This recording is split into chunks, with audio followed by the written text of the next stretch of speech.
The White House press room buzzed with an unusual level of anticipation.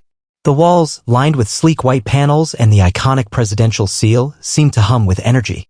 Reporters filled every seat, their laptops glowing as fingers hovered over keyboards ready to capture every word from Karoline Leavitt, the youngest and perhaps the most unflinching press secretary the United States had seen.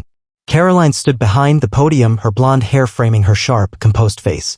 At 30 years old, she had already earned a reputation for her wit, her unapologetic defense of the Trump administration, and her ability to dismantle hostile questions with surgical precision. Today was no different. As cameras flickered and journalists murmured among themselves, Karoline cleared her throat. "Good afternoon," she began, her voice firm and clear. "I'll start by addressing the president's recent economic initiatives." Before she could finish, a hand shot up in the second row. It belonged to Vanessa Green, a senior political correspondent from the Liberty Voice, a liberal-leaning media outlet notorious for its aggressive stance against the Trump family. Vanessa was known for her sharp tongue, but today there was a peculiar gleam in her eyes. "Miss Leavitt," Vanessa interrupted, not waiting for the floor to be given. "Before you continue, can you explain why the president's son, Barron Trump, was seen attending a private event last weekend? Are there concerns about the ethics of the first family exploiting their position for personal gain?" A hush fell over the room. The question, laced with insinuations, hung in the air. It was no secret that Barron Trump, now a tall, reserved 18-year-old, had been the subject of intense media scrutiny. But to drag him into the political fray during an official White House briefing was a bold, some would say reckless, move. Karoline's eyes narrowed slightly as she met Vanessa's gaze. Behind her composed expression, a spark of steel ignited. She had dealt with her share of tough questions, but this felt personal. "I want to make sure I understand your question correctly," Karoline said, her tone measured but edged with an undercurrent of warning. "Are you implying that an 18-year-old private citizen attending a family event is somehow unethical?" Vanessa didn't flinch. "The public deserves to know whether the first family is using their influence to secure privileges for their children." Karoline raised a hand, cutting her off mid-sentence. "Let me stop you right there," she said. The room tensed as the press secretary leaned slightly forward, her words slicing through the air like a blade. "Barron Trump is not an elected official. He does not set policy, nor does he hold any position of public authority. He is a private citizen, a teenager who is entitled to privacy and dignity the same as any other American child. If you or your network believe that targeting a young man for attending a family event is responsible journalism, perhaps your audience deserves to ask you about your standards." A ripple moved through the room. Even some of the more seasoned journalists exchanged uneasy glances. But Karoline wasn't finished. "I find it curious," she continued, her voice growing colder, "that you're willing to dedicate your time and resources to attacking an 18-year-old while ignoring real issues like the millions of Americans benefiting from the president's economic policies, or the ongoing crises abroad. Is this the kind of reporting you promised your viewers when you took this job?" Vanessa's lips tightened. For a moment, her composure faltered. A flush crept up her neck as the weight of Karoline's words settled over the room. And yet, the press secretary wasn't done. She had something else up her sleeve, something that would turn this tense exchange into a defining moment no one in the room would soon forget. The air in the press room felt heavier as Karoline Leavitt's words echoed through the chamber. A few reporters shifted uncomfortably in their seats, while others typed furiously, eager to capture every syllable of the brewing confrontation. Vanessa Green, however, wasn't backing down. She adjusted her microphone and leaned forward, her lips curling into a thin, defiant smile. "With all due respect, Miss Leavitt," Vanessa began, her voice tight, "the American people deserve transparency. Are you suggesting that the president's family should be immune to scrutiny simply because they're related to him?" Karoline let out a soft, almost imperceptible sigh. If Vanessa thought she was going to trap her, she had gravely miscalculated. The press secretary squared her shoulders, her eyes locking on to Vanessa's with an intensity that could freeze fire. "No one is immune to scrutiny," Karoline replied, her tone sharper now.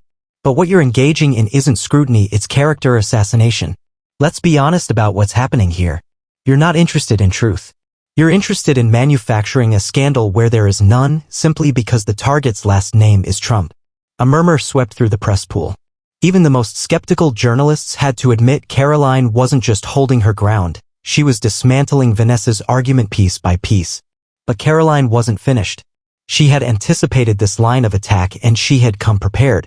"You mentioned transparency, Ms. Green," Karoline continued, her voice steady but cutting. Let's talk about that. This administration has held more press briefings, answered more direct questions, and provided more access than the previous administration did during its entire term. So, forgive me if I find your sudden concern for transparency a little selective. Vanessa's face reddened slightly, but she forced a tight smile.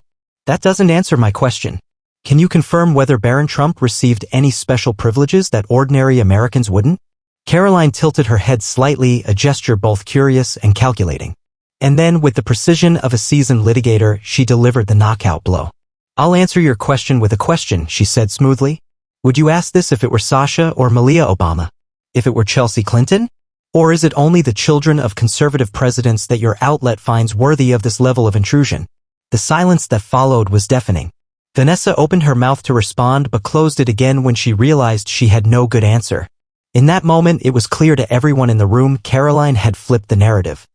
The press secretary, sensing her advantage, pressed forward. It's easy to sit there and throw stones at an 18-year-old who's never asked to be in the spotlight, she said. But perhaps your time would be better spent covering issues that actually matter to the American people, like the millions of jobs this administration has created or the national security efforts keeping our country safe. A few quiet nods rippled through the room. Even some of Karoline's usual critics couldn't help but acknowledge the power of her argument. Vanessa, however, wasn't ready to concede defeat. So, you're refusing to answer the question directly? She snapped, her voice wavering slightly under the weight of Karoline's response. Karoline's smile was cool and unyielding. I'm refusing to dignify a question that treats a private citizen as a political punching bag. Next question. The authority in her voice was final. No room for further debate. She turned her gaze toward the back of the room where a reporter from the Washington Herald had already raised his hand. As the next question began, Vanessa sat back in her seat, her shoulders tense and her face unusually pale. For all her years of aggressive reporting, she had never faced a public rebuke like this. And the worst part? She knew Karoline was right. But the moment wasn't over yet. Karoline still had one final card to play and it would leave the room speechless. As the press room shifted its focus to the next question, Vanessa Green remained frozen in her seat. Her jaw clenched, her fingers trembled slightly as she gripped her pen. She was no stranger to tough exchanges. She had built her career on asking provocative questions, but today was different. Karoline Leavitt hadn't just deflected her inquiry. She had exposed it for what it was, a thinly veiled attempt to drag Barron Trump into the political battlefield. But Vanessa wasn't ready to back down, not yet. She raised her hand again, interrupting the current question from the Washington Herald without waiting for permission. Miss Leavitt, she said, her voice strained but persistent, with all due respect, the American people deserve to know whether the president's family is using their influence for personal gain. Isn't it your job to provide that transparency instead of deflecting valid concerns? The room fell silent once again. Some reporters exchanged uneasy glances. There was an unspoken code in the press corps about leaving the president's minor children out of political discourse. But Vanessa had bulldozed through that line, and now she was standing alone on the other side of it. Karoline, still poised and composed, slowly removed her reading glasses and placed them on the podium. She leaned forward just slightly, enough to signal that this response would be different. You know, Karoline began softly, her voice losing its earlier edge but gaining a new kind of power. I wasn't going to say this, but perhaps it's time someone did. The weight of her tone commanded the room's full attention. Vanessa swallowed hard. She had the sinking feeling that she had crossed a line she couldn't uncross. I understand the responsibility I have at this podium, Karoline continued, her voice unwavering. I understand the duty to speak truthfully to the American people. But I also understand something else, something you seem to have forgotten. She let the words hang for a moment before delivering the punch. Barron Trump is an 18-year-old young man who did not choose a life of public service. He did not sign up to be a prop in your political theater. And while your network may be comfortable exploiting a teenager to push a narrative, I am not. A visible shiver ran through the room. Even the most hardened reporters appeared stunned by the rawness of her statement. Vanessa's face flushed crimson, but she said nothing. What could she say? Karoline's voice grew softer still, almost compassionate, but it held an unmistakable note of finality. I wonder, she said, tilting her head slightly, if you ever pause to consider the human cost of your questions. Do you think about the weight of public scrutiny on an 18-year-old trying to navigate his first steps into adulthood? Or is the headline worth more to you than his dignity? The words cut through Vanessa like a blade. Her carefully curated mask of professionalism began to crack. For years, she had pried. The words cut through Vanessa like a blade. Her carefully curated mask of professionalism began to crack. For years, she had prided herself on being tough, unflinching. But now, under Karoline's scrutiny, she felt exposed, reduced to a caricature of the very media opportunism she had once criticized. Karoline wasn't done. She took a breath, her eyes locked on Vanessa's. If you genuinely care about transparency, I'd suggest directing your questions toward people who hold actual power, not an 18-year-old private citizen who's guilty of nothing more than being his father's son. A tear, small but unmistakable, welled up in Vanessa's eye.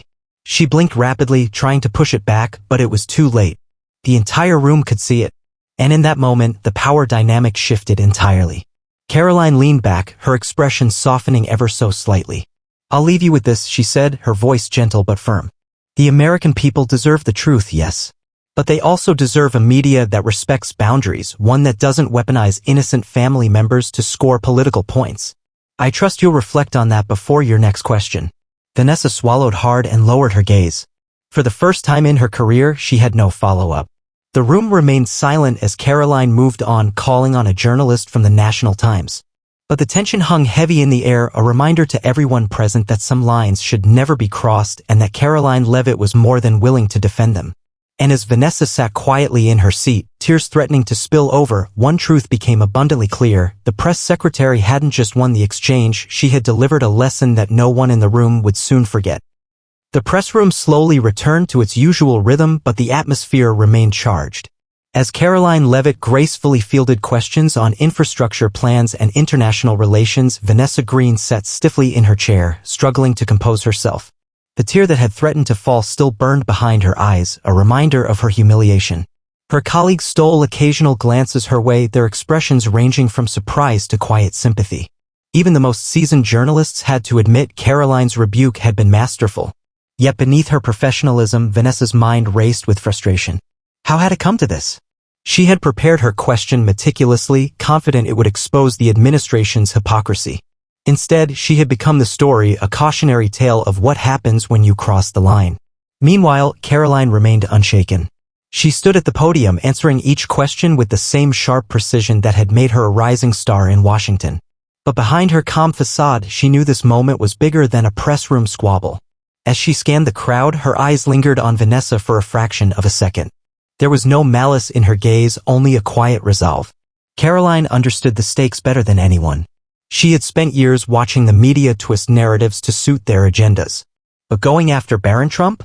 That was a step too far, and she wasn't about to let it go unchecked. When the briefing concluded, the reporters rose to their feet in a shuffle of papers and murmured conversations. Cameras powered down, laptops closed, and one by one, they filed out of the room. Yet, the tension between Karoline and Vanessa still hung in the air like static electricity. Vanessa, still seated, took a deep breath and reached for her notebook. She needed to pull herself together. But before she could retreat, Karoline descended the podium and made her way toward her. The room had mostly emptied by now, leaving only a few stragglers gathering their things. Karoline stopped beside Vanessa's seat, her voice low but clear. "I didn't say what I said to embarrass you," she began. Her tone was softer than it had been at the podium, less the authoritative press secretary, more the woman behind the title. Vanessa, caught off guard by the unexpected kindness, glanced up. Her defenses faltered. "It felt personal," she admitted, her voice tight. Karoline folded her arms, her expression thoughtful. "It wasn't personal, at least, not against you. But Barron? He's not a pawn for your network or any other. You know that." For the first time, Vanessa saw something beyond the polished exterior. There was a genuine protectiveness in Karoline's words, not just for Barron Trump, but for the principle itself. "I thought I was doing my job," Vanessa said quietly. "Asking the tough questions." "There's a difference between tough and reckless," Karoline replied without hesitation. "You're better than this. You don't need to drag a kid into the mud to make a point." Vanessa hesitated. It would have been easy to brush off Karoline's words, to cling to the anger simmering beneath her embarrassment. But deep down, she knew the press secretary was right. She had crossed a line today, and the price was higher than she had anticipated. A strange silence hung between them before Vanessa spoke again, her voice softer now. "I didn't think about it like that." Karoline offered a small nod, her sharp edges softening. "Maybe next time you will." Without waiting for a response, she turned and walked toward the exit, leaving Vanessa alone with her thoughts. For a long moment, Vanessa sat in the empty press room, grappling with a rare and uncomfortable truth. Sometimes, the story wasn't worth the collateral damage. Outside, the West Wing buzzed with its usual urgency. Karoline stepped into the corridor, her heels clicking softly against the polished marble floor. She knew the media storm that awaited her would be fierce, headlines dissecting the confrontation, social media ablaze with hot takes, but she had no regrets. Because some fights were worth having. And today, she had drawn a line in the sand. As she made her way back to her office, Karoline allowed herself a rare smile. The press might spin their stories, but she had spoken her truth. And in Washington, that was a victory all its own. The confrontation between Karoline Leavitt and Vanessa Green didn't just fade away, it exploded across every major media platform. Within hours, the clip of Karoline's sharp yet composed takedown was trending on social media under the hashtag #HandsOffBarron. Conservative commentators hailed her as a defender of family privacy, while even some left-leaning outlets begrudgingly acknowledged the strength of her argument. For Vanessa Green, however, the fallout was swift and unforgiving. That evening, as the lights dimmed in the newsroom of the Liberty Voice, Vanessa sat alone at her desk, scrolling through an endless stream of reactions. The criticism was brutal. While some applauded her for holding the administration accountable, a far louder chorus accused her of bullying a teenager for political gain. Even colleagues she considered allies were eerily silent, no messages of support, no defense of her question. A new headline flashed across her screen. Karoline Leavitt shuts down reporter's attack on Barron Trump, epic response goes viral. Her stomach twisted as she clicked the video. She had already lived through the moment once, but watching it back was somehow worse. The cold, steady conviction in Karoline's voice. The way she had flipped the narrative with surgical precision. The tear that had betrayed her own composure. Vanessa slammed her laptop shut and leaned back in her chair, letting out a long breath. For the first time in years, she questioned whether her pursuit of the hard questions had crossed into something uglier, something she had always promised herself she wouldn't become. At that same moment, across the city, Karoline Leavitt sat in the warmth of her home office. She had changed out of her professional blazer into a comfortable sweater, but her mind remained sharp, reviewing the day's media coverage. Every outlet had its angle, some praising her, others accusing her of stonewalling the press, but she focused on one thing: Barron Trump's privacy had been defended. A soft knock on the door interrupted her thoughts. She looked up to see her aide, Emily, standing there with a cautious smile. "You should see this," Emily said, holding up her tablet. Karoline raised an eyebrow but took the device. It was a tweet from Eric Trump praising her by name. "Thank you at Leavitt45 for standing up for my brother. Some things should be off limits, and family is one of them. #respect. Beneath his words, thousands of supportive comments flooded in, from everyday Americans, political figures, even some unexpected voices across the aisle. For once, there seemed to be a rare consensus: no matter one's politics, children should not be dragged into the public crossfire. Karoline set the tablet aside, a small smile curving her lips. She hadn't done it for praise or attention. She had done it because it was right. But still, it felt good to know that others agreed. The next morning, the Liberty Voice issued a carefully worded statement. Without directly mentioning Vanessa, they acknowledged that certain lines of inquiry had failed to meet journalistic standards of fairness. In a world where retractions were rare, it was the closest thing Vanessa would get to a public apology. For her part, Vanessa remained quiet. The sting of Karoline's words still lingered, but as she reflected on their private conversation, a new resolve began to form. She wasn't about to quit, but maybe it was time to rethink how she approached her work. Maybe it was time to ask herself whether a headline was worth the harm it could cause. And as Karoline stood behind the podium later that week, her voice as steady as ever, she carried with her the quiet certainty that sometimes the hardest thing to do was also the most important, drawing the line between accountability and decency. In Washington, the battles would never stop, but for now, one thing was clear: Karoline Leavitt had set a standard. And no reporter would forget it anytime soon.